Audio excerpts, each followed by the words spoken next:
Oleh itu tak tema sain sebagai kule tur tumkan video tur cu rulam ko han pawalai polte natang video kan khiri kan hodona kan video te bur tanga top theng miu thi sole turin kai ngen ari rulam ko han pawalai polten an video phal takin in peya an chungwa thilung takilam tuka soi tak zet ani le tuna rulam ko han pawalai polte natang video khiri lawai thaudon te ang voin hi July ni som pariat in rin ni ani rulam ko ran pawalai te hian so thing hun thawin gan natlang le hian so thing po thakop maya kan lom khop mai chuan voin ni hian mi som le pakwa natlanga natlan hi ei kan ho tu pa kan senior puri ma chon income atia income tlukin pawalai natlang hi kan ngai poimo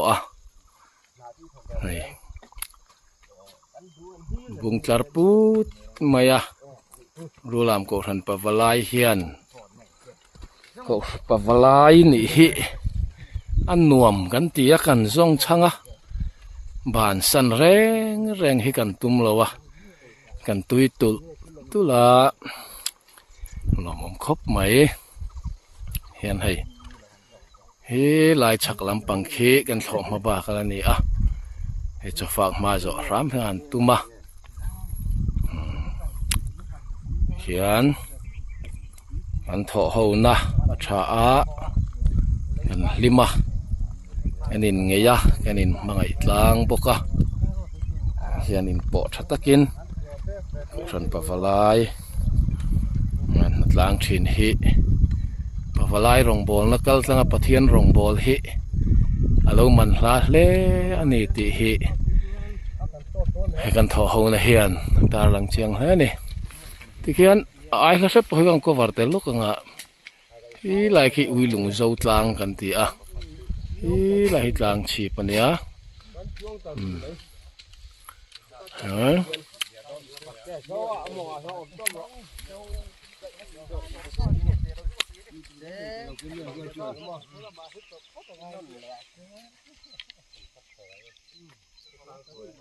lai kong pui chor tui an Aizol Road ni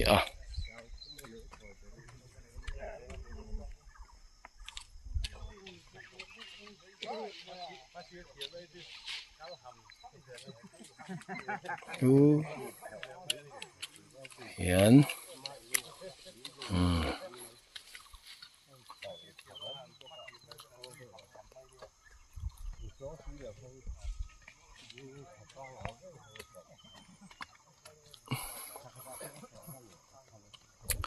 so lại đó sao là bung tlarput mai khati zong khani sela nakina choi huna cho phak lai non ko var le ang cho kan phak don ta pawalai natlang hei arsa da chu let pheng phung mai voksa nen avan nuam em lama hi tham chung lam te chan tlai do lem puya avan lom om em he ta hi lui thum na he tai puruata kan pawalai chairman puchana kan assistant secretary happy ma dui secretary nu pui he tai puchuana vice chairman putonga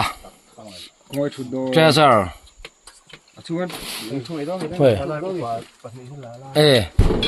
he tai pamoya an pawalai upa kumsom sari chuang to ti hem pawalai min ho ngat theya asure mo sur lowe mo asai mo salowe mo in kho ma thul ngai lo นัดลางถูกง่ายเราบอกปุริมาเล็กเลียนเข้าไหมอันนี้ไปปะวะลายอุปา อันเตลเราจวนปะวะลายฮีกันกัลไทยเราดูกว่ากันง่ายเล็กๆตัวนี้กันกิมเราเวยันโจกันเองเฮลัมฮิวารันดาเลนลุยจังไงเลยปุยบุเลยให้งานชูไง